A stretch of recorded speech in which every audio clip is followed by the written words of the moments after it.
Welcome to Reading the Grid with Erin and Inna. Each week, we explore the stories behind books, movies, and shows that highlight the history of this dynamic sport. Buckle up for a fast-paced journey through Formula One. Now let's jump into it. The 2025 Canadian Grand Prix roars to life June 13th through 15th at Montreal's iconic Circuit Gilles Villeneuve, marking round 10 of the F1 season.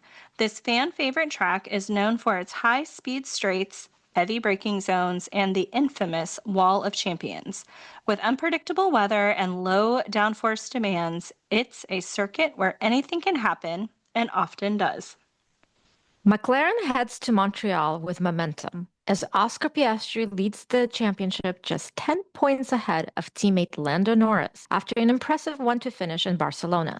Meanwhile, Max Verstappen enters under pressure after a series of unfortunate events at the last Grand Prix, caused by him losing all perspective and lashing out, trademark George Russell, still sitting third in the standings, but 49 points behind and just one penalty point away from an automatic race ban. Could tempers flare again? Keep an eye on Lewis Hamilton, too. The 7-time winner at this circuit will be looking to rebound after a tough weekend in Spain. With Red Bull scrambling, Ferrari searching for consistency, and midfield teams like Racing Bulls and Sauber on the rise, Canada promises tight battles, bold strategy calls, and maybe a few surprises. Get ready. Montreal always delivers. Inna, who do you have sitting on pole in Montreal? Before we get to our predictions, I would be remiss if I did not mention that this will be the first Canadian Grand Prix that I will be watching in full. Last year, I missed the race itself, but was still present to witness the reactions of what happened, especially to Ferrari. As a reminder, the Ferrari drivers, Leclerc and Sainz at the time, did not get to Q3 and then ended up not finishing the race. It was their worst race in 2024. To set the stage of how I experienced Canadian Grand Prix, I was in Malta, sitting in a restaurant, not realizing there was a TV hooked up way above my head. It was on silent, so I didn't hear anything. And the only thing I saw is various waiters coming by the table and looking up at the TV, and the horror on their faces told me everything I needed to know. Since Malta is so close to Sicily, which is part of Italy, I assumed there are a lot of tifosi. And these waiters were tifosi fans since we were in an Italian restaurant. Seeing constant look of horror as they came around was replaced by one waiter literally putting his hand over his face and me realizing this is not good. So I didn't even want to know the results. So of course, a very helpful dinner companion decided to tell me, "Oh, did you know there is a F1 race going on?" And I said, "I don't want to know." She's like, "Well, Max Verstappen is leading." And I'm like, "I don't want to know." And she's like, "Something happened to Ferrari." I never wanted or could force myself to watch it, even though I heard that it was an amazing race. It's always a good race. And last year, I was a Mercedes fan. It was a particularly great race because at the time, Russell and Hamilton finished third and fourth. Well, funny you should mention Mercedes, because my pick for pole position this time around is George Russell. What? Now, it is not that outlandish. He was on pole position last year in Canada, so there's precedent. He has been equaling Max's time all weekend in Barcelona. He deserves some love after some of the lashing out that he received in Barcelona. Granted, it really didn't cause permanent damage and left him quite high up in the rankings. But I think my main reason is kind of silly and not Formula One related. So this past weekend, we observed one of the greatest matches in tennis. And we always say tennis and Formula One worlds collide. And this is considered the best match ever in the French Open. So you can imagine my surprise when, of all the celebrities they kept showing at the stadium for the match, They George showed Russell. George Russell. Not only that, but he stayed for the entire match. Now, the match went on for 5.5 hours, and I'm sure his seats were super comfortable. But that amount of dedication was fabulous. During the Imola weekend, there was a Rome Open, and we were joking about how Yannick Sinner's brother chose to attend the Grand Prix as opposed to watch his brother in the finals. His brother still was not in the stands to watch him in the finals, and there was no Grand Prix weekend for him to use an excuse. Oops. And as evidence number one, there was George Russell. Whether it translates into anything on track, that's the reason he's my pole sitter for this race. Okay. Well, he's had a great season, minus the last few races. But overall, I'd say this has been a pretty solid year for him. This is not so exciting, but I've got Oscar Piastri on pole. You actually want something to deliver. I can't blame you. I have thrown out some pretty bold predictions for pole in the past 2 races. I believe I had George last time and Pierre Gasly the weekend before. I'm going to try reality versus hope and see what happens. But I'm going to put Oscar on pole. Very solid. Makes perfect sense. So my P3, guess who? George Russell. I think he's not going to stay at the top, not necessarily because somebody's going to get him in turn 1, although that could definitely happen, but based on the triple header, Mercedes doesn't really have the pace. So he's going to fall away because I feel generous. He really wooed me with his French Open match attendance. I'm going to give him P3. If he's going to make the podium, it will be in 3. I don't see him rocketing to first or second. I agree with you. And my P3, I am actually going to pull an Inna and put Charles Leclerc. You know what? As always, I love your predictions when Charles Leclerc is higher than where I would put him. I always want them to come true. I would be very happy, especially would be such justice from last Canadian Grand Prix. P2, I have Lando. You're going to be happy because I do not have Max in my top 3. Well, too bad. He might be in my top 3, but All right, so who do you have in P2? That's a tough choice because I was going to put Lando. So I'm going to put Oscar Piastri as my 2. Okay. I do think McLaren is going to be good. They're good in on every track. But I do think in this race, no matter where they finish, Oscar is going to be ahead of Lando. So that's why I'm putting Oscar in P2. Okay. And you're going to be shocked in my P1, Max Verstappen.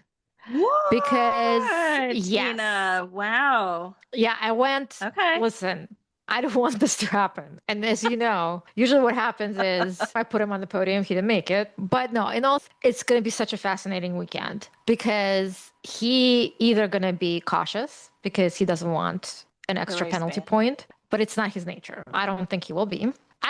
Again, I don't think he was going to pull the same move as he did on Russell in Barcelona, but it doesn't mean he's not going to push people off the track. He has to have revenge. And the best revenge he can possibly muster is to beat freaking George Russell, who started on pole. And the third thing is he would want to prove that he can win without relying on dirty tricks. I don't know if you follow what's happening with iRacing, but Max has a team in iRacing. Yes, I have been.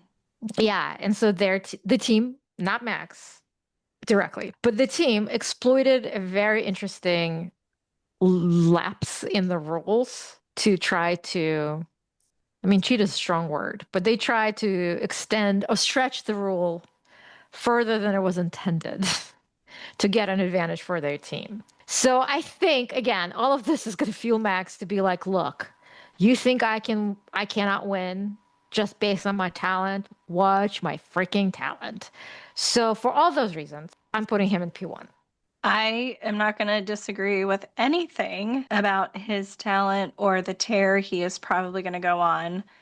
I have had a similar thought. Is he going to be cautious? Because he has to wait until Silverstone for that point to roll off, or not. And I agree with you. I just don't think it's in his nature not to be aggressive and try to win, because there's been rumors afloat saying that if he wins his 5th championship, he'll hang it up and retire after this year if he gets the championship. And since he has the platinum license through FIA to open him up for other races and formulas, I could see it happening. Me So, too. you know, I mean, it could happen. I do not have Max on the podium. I am going to keep Oscar and have him convert pole to P1. I just want to say I do love your predictions and I hope they come true.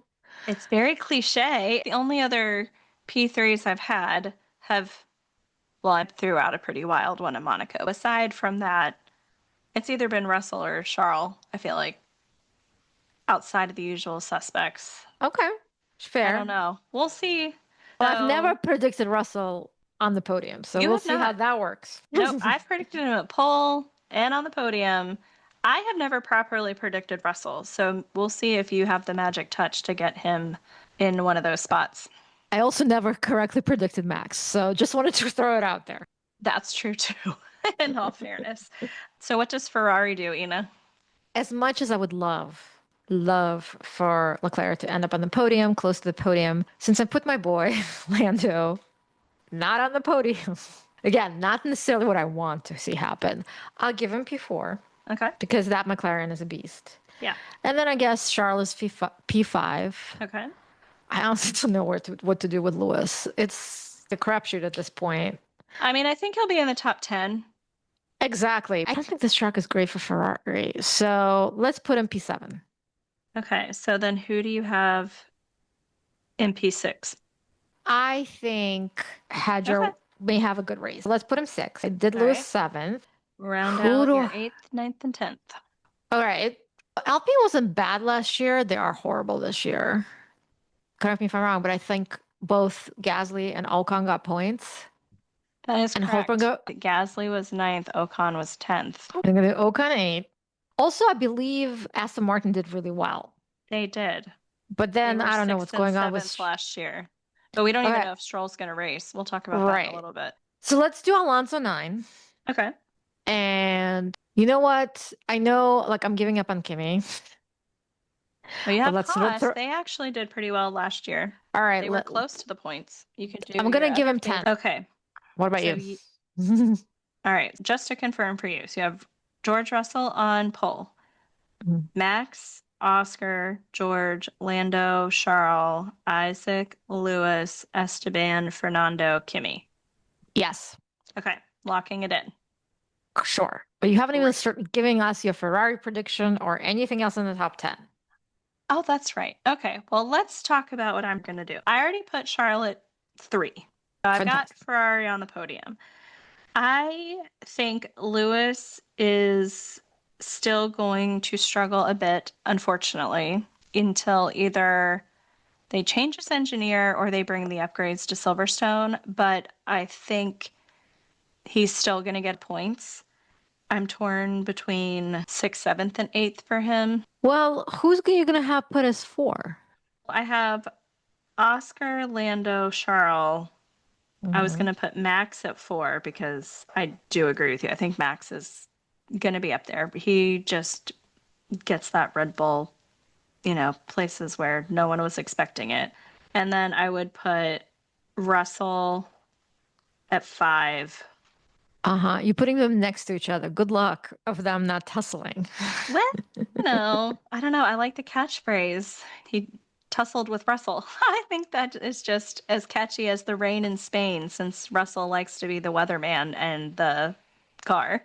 But as I said, Russell wooed me, and you gave him the worst position possible off the podium and behind Max, which, by the way, I did that too. Also, I put him on the podium, but at least I gave him pole position. I know this is going to be an interesting race. This is horrible of me to do to Lewis, to have Max, George, Lewis, because that is really not how I would want it to turn out. But I'm trying to keep reality in front of, Hopium. hopium, because I'd really love it to be like Ferrari 3-4. I just don't see Ferrari doing 3-4. I will have more hope at Silverstone. But Lewis has won this track a lot. Actually, I'm going to go on hopium this time. So Okay. scrap it. I'm going to do Charles 3, Lewis 4, Max George. Mm-hmm. I'm going to give Fernando a little bit of a bump because he got his points. I think he's going to have some momentum. I'm going to do Fernando in 7, Hadjar 8, Gasly 9, and then I'll do Ocon 10. Oh, you don't even have Antonelli in the points. Awesome. Nope. I'm going to keep Antonelli out of the points. Brutal. It is a little brutal. I mean, I'm still, cheering for Mercedes a little bit, but okay. So what would be your best of the rest? Give us a wild prediction for the midfield. I mean, I know I've done it before, but I really want to see it. Colapinto in Q2. Come on. It's got to happen sometime. I mean, I almost put Behrman in Q2 because I don't remember the last time that happened with all his. I mean, he's made it to Q2, but with all his penalties or whatever, you seem to forget. But I think Colapinto in Q2, again, because they were good last year, Q2 would be a win. If that could happen, I would say yes, that is a win. My best of the rest wild prediction will be that Hulkenberg finishes right outside of the points at P11 and gets the Sauber further than it should be again. Isn't that where he finished last year? Oh, I don't know. Is it? I think he was 11th. Oh, I know he and Magnussen were on one hang after on. another. Let me look this up. Yeah, look Oh, it up. you're right. All right. Well, then I'm going to say when he was in a Haas. So Hulkenberg and a Haas finished 11. I'm going to say Hulkenberg and a Sauber will finish 11.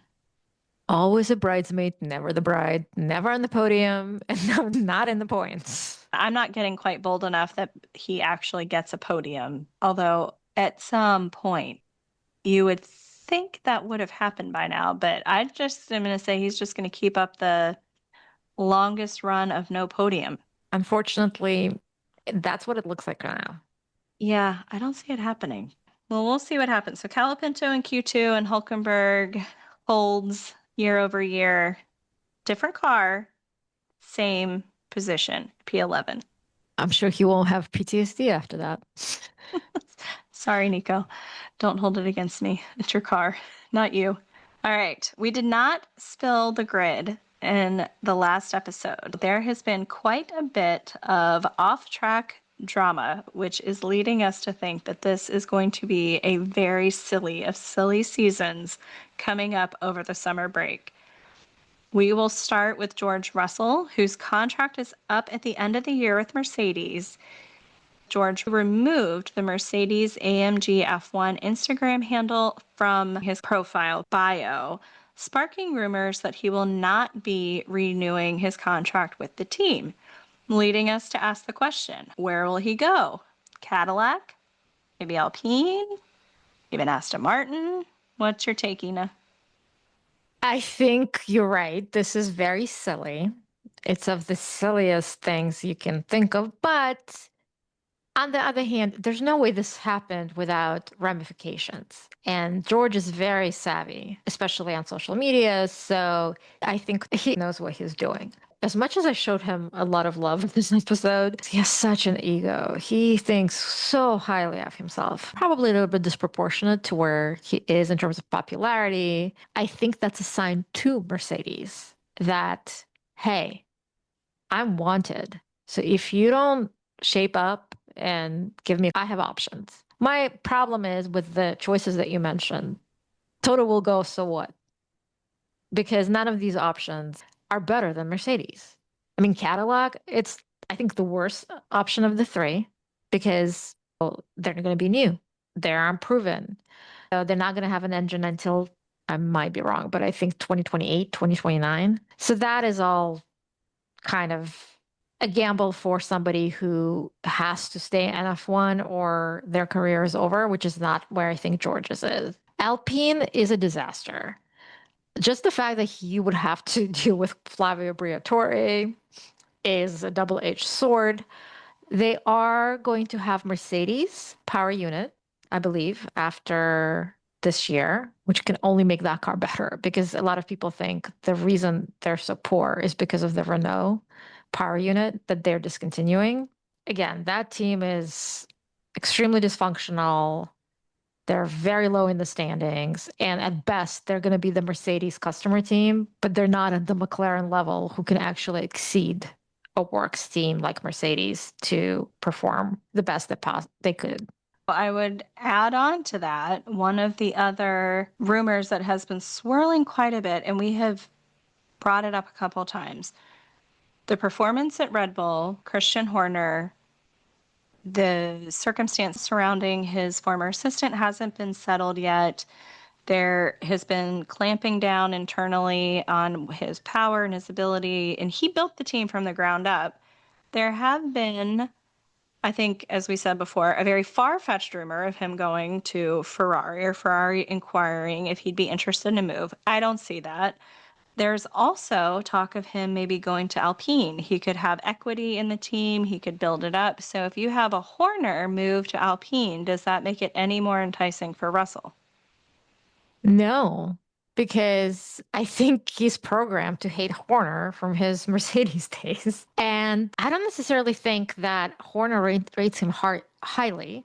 But granted, all I have going is quotes from Drive to Survive. In the episode of the newest season that focused on George, there's a scene of GP and Christian Horner discussing Russell, and Horner takes out his old chestnut. He makes too many mistakes.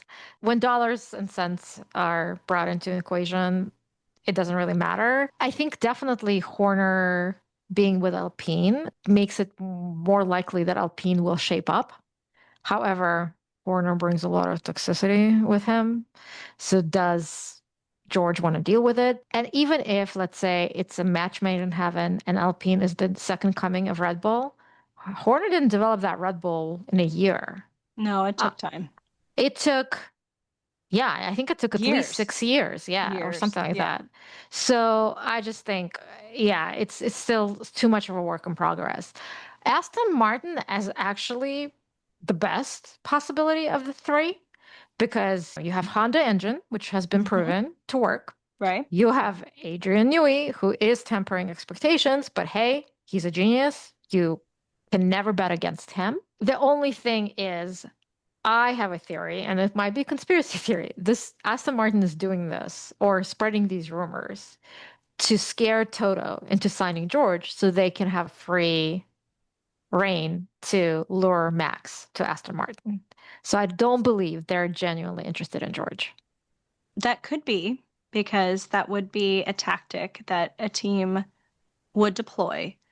However, there are louder and louder critics saying how Lance is the worst driver on the grid. And part of it's his attitude. He doesn't act like he wants to be there, doesn't seem to enjoy it. And that's really difficult. That father-son dynamic, the fact that his dad bought the team to win a championship together. But at some point, talk about dollars and cents. Lance had surgery on his wrist because he's been having complications and pain in his hand from his 2023 surgery. Is that the elegant out for Papa Stroll to make a change, or the team, or for Lance to bow out, even though Lance has said his goal is to be back this weekend to drive? I don't know. I really think there will be a shakeup. I would not be surprised if at some point the really difficult decision has to be made to change out the driver. You have Fernando Alonso, who's committed through the end of 2026. And then if you turn over both drivers, what does that look like? Because if Aston really wants to be a player, they are unfortunately going to have to make Lance the reserve driver, so he's still with the team. So when the team does win, he's still technically a champion. Or do you have a situation where your number one driver is so strong, it's like Max carrying the entire team, then it doesn't really matter. So I don't know. But well, I just want to say one thing, since we were still talking about George Russell and Aston Martin. Yeah. Did you know that he and Lance Stroll have a history? And apparently it comes from the earlier career, I don't know too many specifics, but there are certain points where Lance would get seats that George thought were his because of his father's involvement. But in terms Wow. of F1, George was supposed to be in Racing Point at one point. Was that before it went into Uh-huh. administration? When the exactly.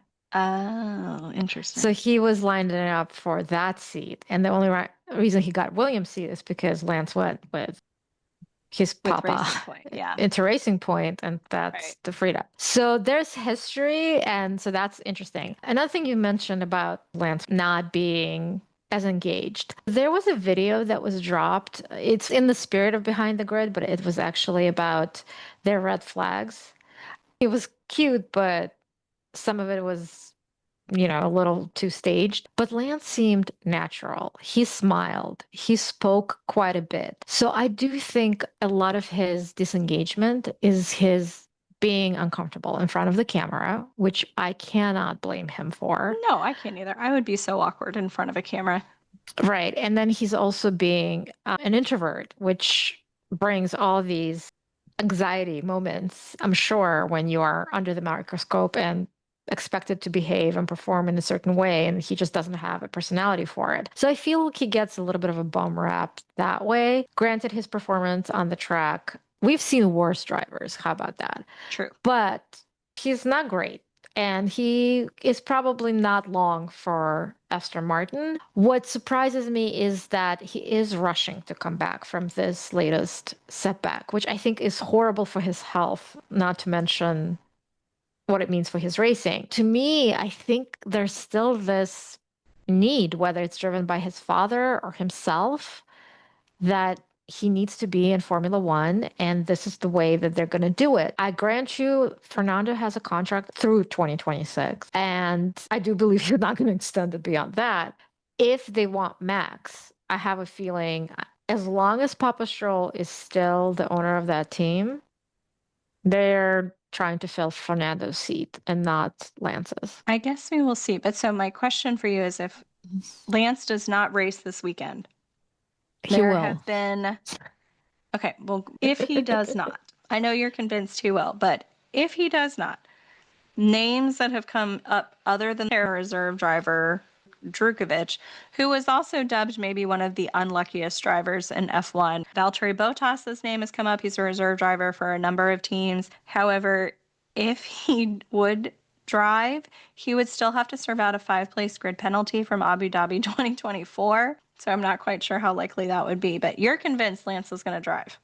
Well, if I gave odds, I would say 95% he's going to drive, 5% he won't. I also think in that 5% is something akin to what happened in Spain, where he drives all the sessions, but he can't make the race. And now they wasted a session where they could have put a reserve driver or anyone else to try it out. I don't see Walteri. I'm sorry. I just don't. I don't see him filling in. Although, good thing that you reminded me about the 5-place grid penalty because that is a liability. There's no way he's qualifying that car in top 10.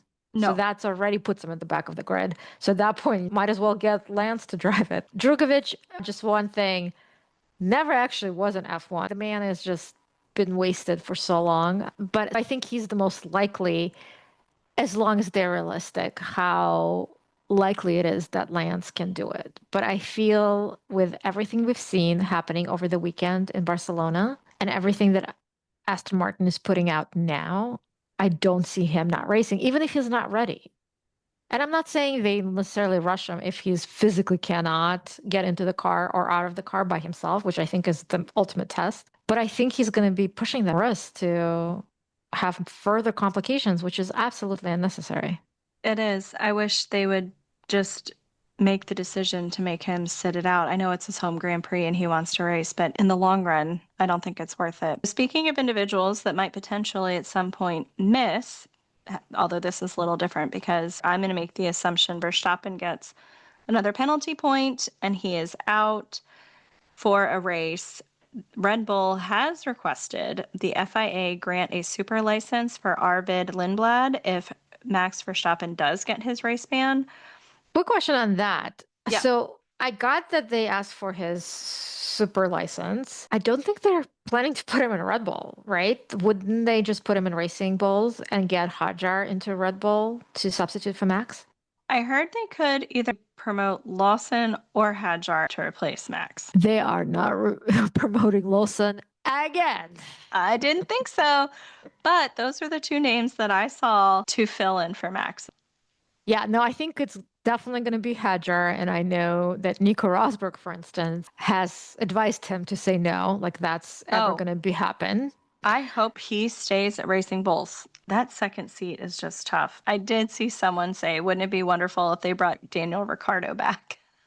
It would be, but they won't. I know. That would be very unlikely. One more for you. Back to your boy Kimi Antonelli. Did you know that his contract automatically extends to 2028 if Mercedes are P4 in the constructor standings before Silverstone? Currently, the Silver Arrows are in third place, making it highly likely that Kimi is staying on at Mercedes. So are you saying they have to be P4 or above? Meaning P3. Okay, got it. I think he's staying no matter what. Toto put so much effort into getting him to Formula One, into this Mercedes seat. He is not going to give up that easily. He still believes he's the second coming of Max Verstappen. I mean, Verstappen had his moments when he started. So although he didn't start in Red Bull, so at least he got some experience in a less of a pressure seat. But I'm not surprised. And I think this contract was probably written with the intention that we want him for the long term. So it's not surprising at all. I would make that assumption. Although, speaking of the second coming of Max Verstappen, I am still holding on to the possibility that if George does leave, Max goes to Mercedes. Oh, yeah. And I think you and Toto have the same delusion. So it's real. It's definitely real. On a silly note, there was another development where Charles Leclerc's older brother, Lorenzo, got married last Friday. And during the celebratory weekend, Charles, his girlfriend, and his other brother, Arthur, went to a restaurant. There's a video of Charles leaving the restaurant in a Ferrari, of course he would, forgetting something. Erin, do you want to guess what he forgot? He forgot his brother. That is the funniest thing I've ever seen. That. It was just amazing because he and his girlfriend are leaving the restaurant. They're all smiley. The valet brings the Ferrari. He gets in. He goes off. And literally a minute later, poor Arthur is coming out very confused, looking for the car. And then you see the same Ferrari coming back. How? How do you forget a brother? That was funny. Apparently, even F1 drivers get flustered by the media at times. Sure. Well, our Canadian Grand Prix predictions are in. I'm still holding out hope that Erin's predictions come true because I put mine together with a wink and a smile. You put yours together with a wink and a smile. I put mine together with a little bit of hope and realism. I would say 2/3 realism for sure. My realism outweighed my hope this go around because the reverse has not worked out so well for me the past couple of race weekends. Thanks so much for hanging out with us. If you enjoyed this episode, don't forget to hit that subscribe button so you never miss an update. Would also love to hear from you, whether it's your thoughts on today's episode, your suggestions for F1 books, shows, or movies to explore, or a shout out to your dream Canadian Grand Prix pole sitter. Connect with us on Instagram, YouTube, or X, or drop us an email at readingthegrid@gmail.com. We want your ideas to fuel this podcast, so don't be shy. Thanks for joining us on Reading the Grid. Keep your engines running and your pages turning. Until next time.